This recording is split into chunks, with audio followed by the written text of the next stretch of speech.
सुहेल अफरीदी पहुंचे हैं इमरान खान साहब को मिलने के लिए अडियाला जेल में, 7वीं मर्तबा अडियाला जेल में।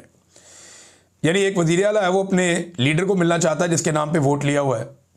7वीं मर्तबा गया जेल में मिलने के लिए। नवाज शरीफ जब जेल में था ना, तो उस वक्त कोई भी जाता था मुलाकात हो जाती थी। एक मर्तबा भी ऐसा नहीं हुआ कि नवाज शरीफ की बेटी मरियम या दूसरी बेटी या कोई और बच्चा वो जेल गया हो और नवाज शरीफ से मिले बगैर वापस आ गया हो। एक दफ़ा भी नहीं हुआ, क्योंकि एक दफ़ा भी होता तो खबर आ जाती ना, रोला पड़ जाता, शोर मच जाता। जितने लोग भी नवाज शरीफ को मिलने के लिए यहाँ पे जेल में जाते थे, वहाँ पे अडियाला तो नहीं थे, मियाँ साहब बाद में कोट लखपत जेल में थे, तो जितने लोग भी मिलने जाते थे वो सारे लोग मिलकर आते थे।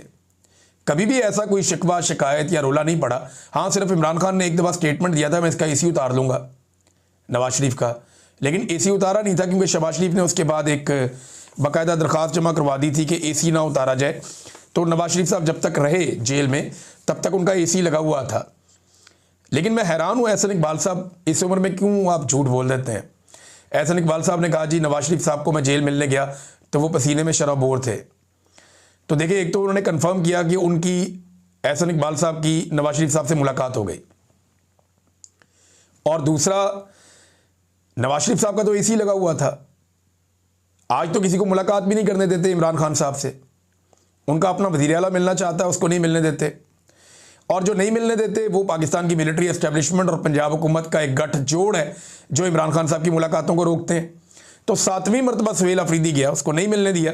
सुहेल अफरीदी ने वहाँ पुलिस के साथ कोई बहस भी की और ने कहा जनाब कि आप ज़्यादती कर रहे हैं, मेरे पास अदालती ऑर्डर है, मैं 7 मरतबा अदालती ऑर्डर लेकर आया हूँ, लेकिन मुझे मेरे लीडर से नहीं मिलने दिया जा रहा। और उसकी बहनों को भी यहाँ पे तशद्दुद किया गया, मेरे सूबाई वज़रा को यहाँ तशद्दुद किया गया, और MNAs को भी यहाँ पे तशद्दुद किया गया है। अब नादरीन, मैं जब ये परसों मैंने वीलॉग किया था, जब इमरान खान की बहनों के ऊपर टॉर्चर किया गया था, तो मुझे लगा कि पूरे पाकिस्तान के अंदर बड़ा रोला पड़ेगा, बड़ा शोर मचेगा, लोग बड़ा बाहर निकलेंगे, पाकिस्तान तहरीक इंसाफ की क़यादत बहुत शोर मचाएगी। लेकिन एक आधी प्रेस कॉन्फ्रेंस के अलावा मैंने कुछ देखा नहीं।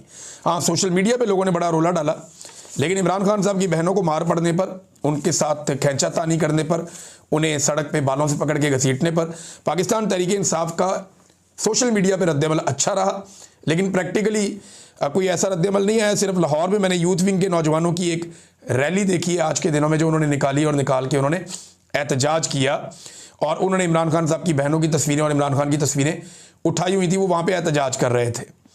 लेकिन जिस तरीके से एक पॉलिटिकल पार्टी इसके ऊपर रिएक्ट कर सकती थी, यानी आप एक लम्हे के लिए सोचें ना कि अगर ऐसा एक धक्का पड़ जाता आसिफ जरदारी की बेटी को, बिलावल की बहन को, या मरियम नवाज का दरवाज़ा टूटने पे जिस किस्म का रोला पड़ गया था, क्या उसका 5% भी हुआ इमरान खान साहब की बहनों को सड़कों पे घसीटने पर?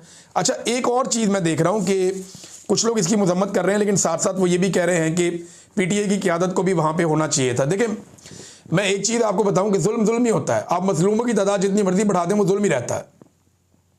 जिन्होंने मार कुटाई करनी है, जिन्होंने हुक्म देना, उन्होंने वही रहना है। मेरे ख्याल में मजम्मत इस बात की होनी चाहिए कि भाई बहनें अपने भाई को मिलने गई हैं, ये उनका बुनियादी हक भी है और कानूनी हक भी है, अदालती अहकामात भी मौजूद हैं। इसके बावजूद आप उनको नहीं मिलवा रहे, यहाँ पर मजम्मत होनी चाहिए कि आपने मुलाकात कैसे रोकी, क्यों रोकी। आपने 17 दिन हो गए इमरान खान साहब को कैद तन्हाई में क्यों डाला हुआ है? वजह तो सब जानते हैं कि जब तक आसिम मुनीर साहब का सारा मामला जो है वो लेंडर नहीं हो जाता, मजबूत नहीं हो जाता, एक्सटेंशन वाला और इस्तिस्ना वाला, तब तक ये प्रॉब्लम तो रहेगा। और ये अलीमा खानम साहिबा ने कह भी दिया कि जब तक पूरी तरह से आसिम मुनीर साहब के कंट्रोल में चीज़ें नहीं आती, तब तक आपकी मुलाकात नहीं करवाई जाएगी। अब बहुत सारे लोग मिसालें दे रहे हैं कि माजी में भी औरतों के साथ ये होता रहा, तो अब भी हो रहा है। सवाल ये है कि औरतों के साथ माजी में ये कौन करता रहा? लेकिन एस्टेब्लिशमेंट और नवाज शरीफ ने मिलकर ये जुल्म किसके खिलाफ किया? बेनज़ीर भुट्टो और नुसरत भुट्टो के साथ किया। इसी तरह जो मरियम नवाज़ के साथ वाहिद वाक़या हुआ, जहां मरियम नवाज़ के होटल का दरवाज़ा तोड़ा गया, तो वो 2 सेक्टर कमांडर उसके अंदर इन्वॉल्व थे और एजेंसियां उसके अंदर इन्वॉल्व थी, कोई सियासी हुकूमत नहीं थी।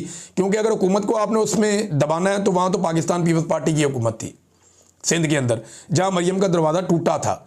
लिहाजा वहाँ पे एस्टेब्लिशमेंट ने ही ये काम किया, आज भी एस्टेब्लिशमेंट ही ये काम कर रही है। सवाल ये पैदा होता है कि जो मौजूदा हुकूमत है